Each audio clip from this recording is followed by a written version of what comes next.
So we got 2.1 hours on the new bike. Most of it was from either idle time and the motocross track yesterday. So today we're going to do some off-road stuff, see how the suspension handles the off-road, see what it's like. We're still technically in the break-in period, so still got to take it sort of kind of easy.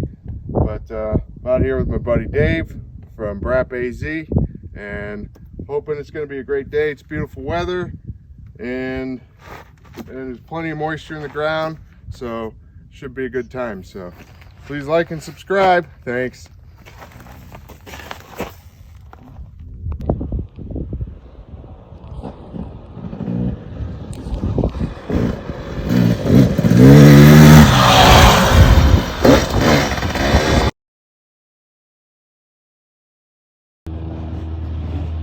Here comes John on the new 300.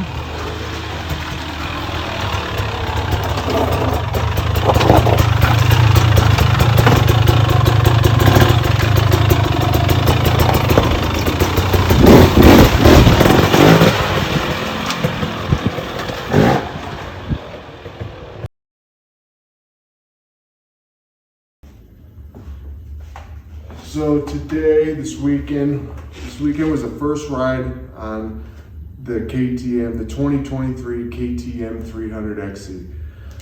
We're back up in Flagstaff. We were down in Phoenix putting on some hours, the first hours. It's finally got some dirt on it. The bike was a ton of fun. The bike's tons of fun. The power's awesome. I love the fact that no matter where I go, whether it's right here in Flagstaff, up at 7,500 feet, or down there in Phoenix, 2,500, 3,500 feet, the bike starts right up. So that change that they made in their engine, clearly it starts all the time, does what fuel injection is probably supposed to do. So that's great. Always starts, runs, idles, has great power all the way around. No, I don't foresee changing anything as far as this engine goes, probably ever, as far as modifications. I don't think it needs any more power. I haven't really wrung it out yet because I'm still breaking it in. We're just about done with that, maybe a little longer, maybe another hour or so. But yeah, I don't think there's really anything anybody has to do to one of these. It's very friendly to use if you're in the right gear, or it can be very wicked wheelie pulling machine if you're up in those RPMs.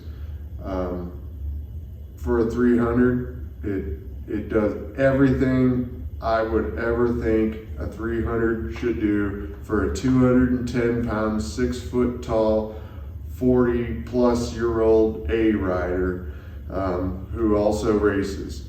So I still got to put some numbers on it. We don't have another race around here in Arizona, I think, for a little while. There might be one coming up that I can hit in a week or two, but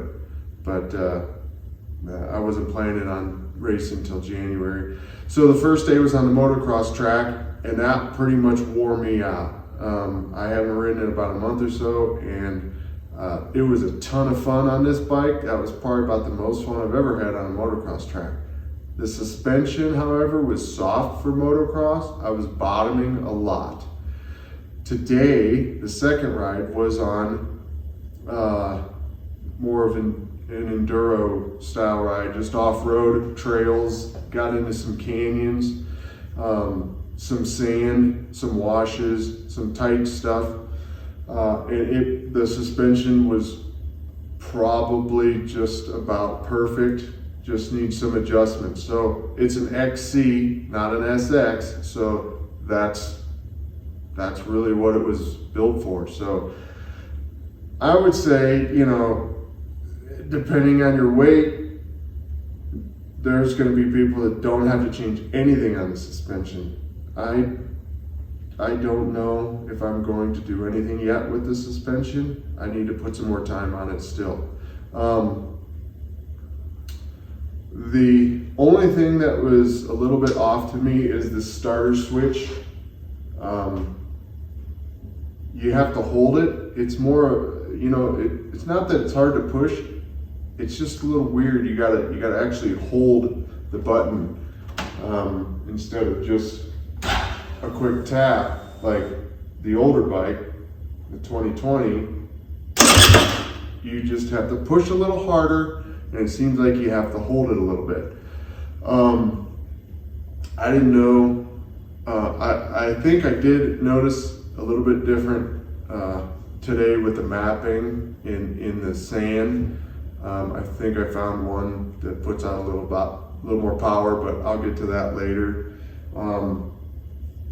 I still have tubes in the tires, and I'm running about 15 PSI. So when I was braking in the rear, I was locking up a lot, but I think that's just tire pressure and tires. But this bike is amazing. It's the best turning bike I've ever owned, flat out. It turns amazing. I feel like I'm just mediocre in turns, and this bike made me feel like I actually was fast in the turns. So that was interesting. The